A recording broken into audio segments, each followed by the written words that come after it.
Hey guys, it's Ben the Coin Geek at Old Pueblo Coin. Thanks for joining me today. Happy Easter. And for all of us out there who are Christian, He is risen indeed. And for those of you who are not, you know what, you can always just listen to someone of a different theological point of view. It won't kill you. That's not what we're actually talking about today.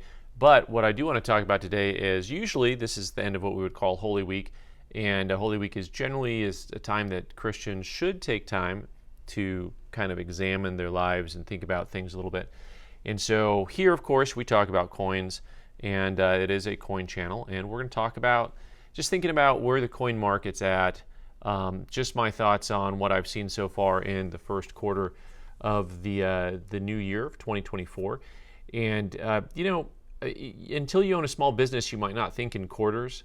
And then when you own a small business, all of a sudden everything becomes quarterly for you. It's kind of like when you have kids, you might, when you don't have kids, I don't know, you might not view summer vacation as a thing, but then when you have kids, it's like, well, when is fall break? When is Christmas break? When is spring break? When it like starts to, the calendar affects you. So let's talk a little bit about what's happening in the overall coin market in the last quarter and some of the things that I've seen and heard. And you guys can all read and react. You can tell me what you think about what you've seen in the marketplace. My general sense about the marketplace is that it's still very strong, especially in areas that are, what would we say, nicer, tougher to get, higher quality coins, especially in the $200 to $2,000 range, I'll call it. That is like your, whatever you want to call it, middle class to upper middle class coins. The high end of the market I don't deal with a lot, and so when I say the high end of the market, think coins that are 5 figures and higher. But there's I don't know how many levels you would really want to parcel coin collecting into, because 10,000 and 100,000 are very different marketplaces. And the guy who's buying the $100,000 coin might be buying a $10,000 coin, but guys who might be buying a $10,000 coin might not be buying a $100,000 coin. You get it?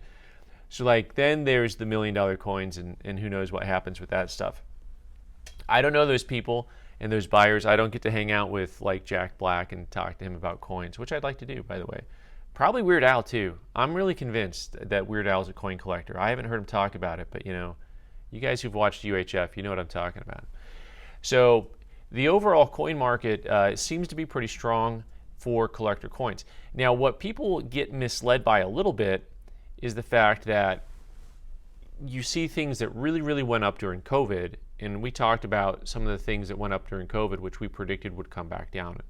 So, for example, your common date coins, especially in the Morgan dollar range, your common date Carson City coins, and also, if you look at it, even like Bullion silver eagles, this will blow your mind.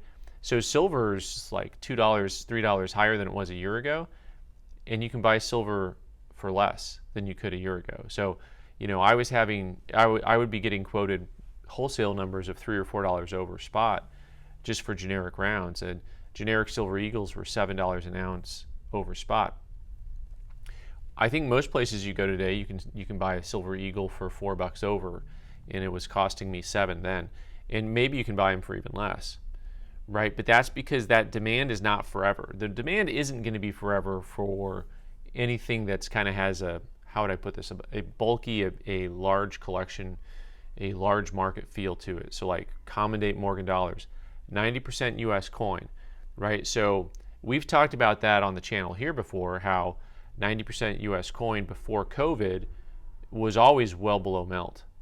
And now you're seeing those numbers again. And when I say below melt, I mean like the wholesale level. I'll try to be a little bit more clear with my language.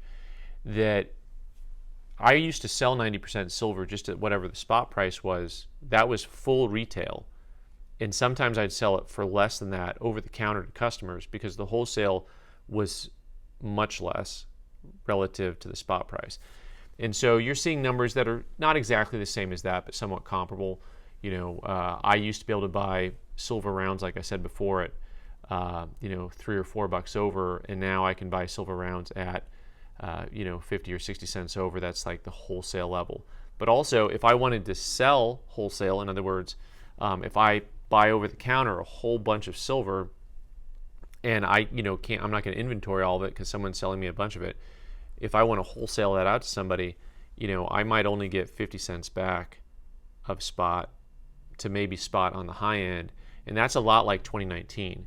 And that's what we saw before. So the competition has died down for the things that were flash in the pan. And so there's two lessons here from my perspective. One is, of course, that I don't consider these things to be investments. I consider like being the hobby side of things, right? The other thing to me is also, don't fall for anything that's like flash in the pan.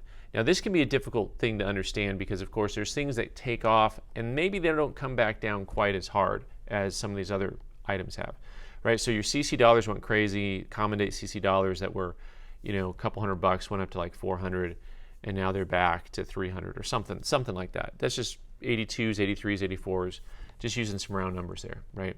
So, that's that type of thing is a quick up and down, but how do we handle like the toned coin market, right? And I've been burned before on this, and very recently, in fact, but I burned myself, so that's okay. But it's really interesting to me that the toned coin market, I think, is definitely cooled off, but also there's still a lot of competition out there for really nicely toned coins. And so this is a market where coins that I think a few years ago would have been a few $100s, and now it's $1,500, $1,500. Whenever you have a certain look on a Morgan dollar, it's just $1,500 and boom, right? And it's a very specific look, mind you, but it looks like an oil slick and it's super bright and all that stuff. It's hard for me to just describe. So where are we at in the rest of the coin market? Where are we at in the currency market? The currency market is still very strong. You're looking at what we talked about over the last couple of years with $1,000 and $500 bills. Where was the cap on that market? When is it going to plateau? Is it going to drop? That market finally plateaued from what I can tell. It's the first time when I started going to coin shows and guys had $500 and $1,000 bills and they weren't moving, they weren't selling. The retail buyers were like tapping the brakes just a little bit, like, nah, I don't know about that. I don't know if I'm there's a little bit of competition finally. So the market starts to get saturated on something at a certain price point, and that is actual supply and demand. By the way, same thing with things going up really fast and back down. I mean, that is supply and demand, but also who's the buyer matters, right? So in the $500 and $1,000 bill realm, it feels like there's a whole lot of just very strong collector buyers for $500 and $1,000 bills. Whereas when you get into things that are kind of a bulk market that you know there's plenty of, like 90% US silver coin, it's all the Johnny-come-latelys that force the market up rapidly, right? This is maybe my next message for the coin market, and this is something else that I've had fun talking with people about. Do you care if the coin market goes down? Like, can't I buy coins for less? Shouldn't I be happy about that? And so for a lot of people, once again, if they think about it only as an investment and they only want their coins to always go up forever, you got the opposite of that, is that you're always going to have to pay more each time you want to buy something. And so I have a couple friends that we talked about it, and he said, I want the coin market to come down. Like, I want to be able to buy things that are on my want list for less money. And so there's this constant give and pull about, well, okay, if you want the coin market to expand and prices to go up, you need more people to get into the marketplace. But as you invite more people, it costs you more, right? So there's a whole lot of philosophy in there that you can get into. But to me, I'm an ambassador for the hobby, so I want more people to come into the hobby.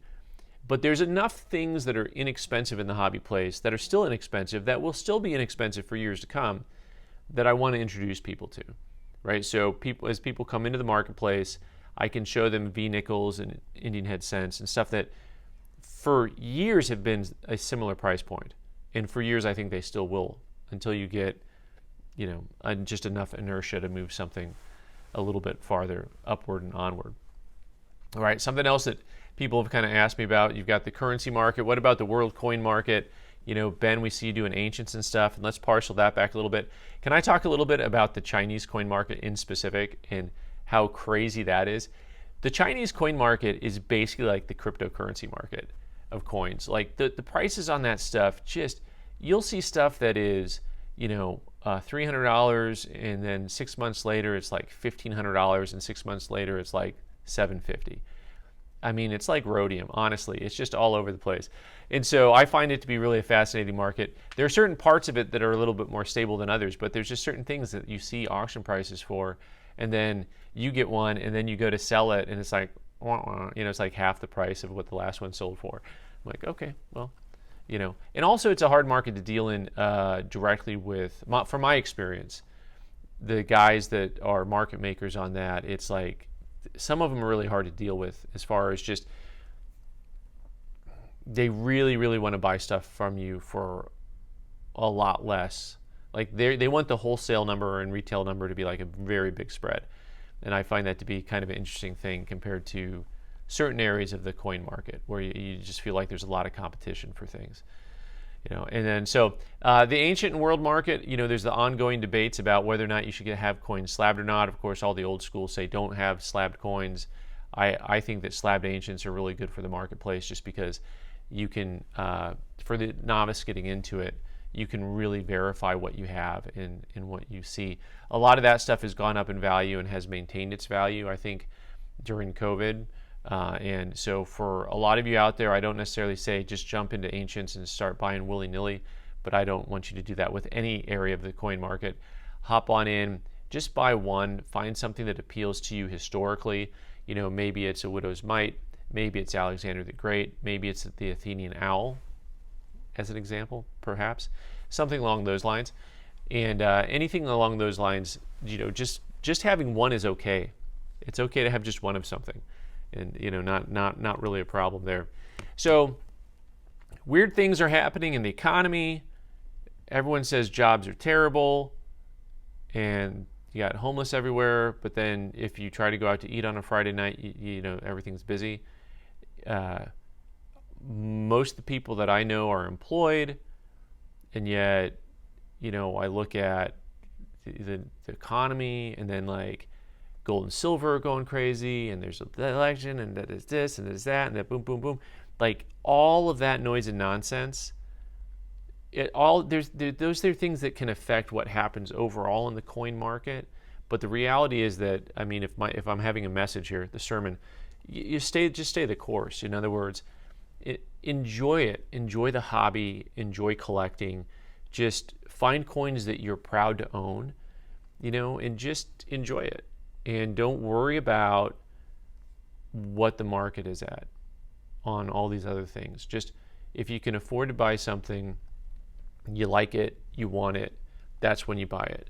Don't try to be an investor. Don't try to time markets. Just have a nice time. Enjoy the hobby. And it is a hobby, and I appreciate all you hanging out. There's a lot that goes into this hobby, and you guys are one of the things that makes it great. So thank you for being here. Have a wonderful Easter week. Hopefully you guys get some rest and relaxation, some time with family, and maybe some time for, meditation, and just kind of review your coin collection. If you haven't taken it out in a while, and go through it and say, you know what, I can remove a certain little chunk of it, and maybe I'll buy something I've really wanted. Maybe I can buy that $1,000 coin I couldn't afford because I've got a group of 10 coins here that are $100 that I don't think that I think I'd rather have this one coin, So anyways, guys, thanks for being here. I'm Ben the Coin Geek. You can subscribe by clicking on the owl button in the corner and watch more videos on the right side of the screen. Thanks.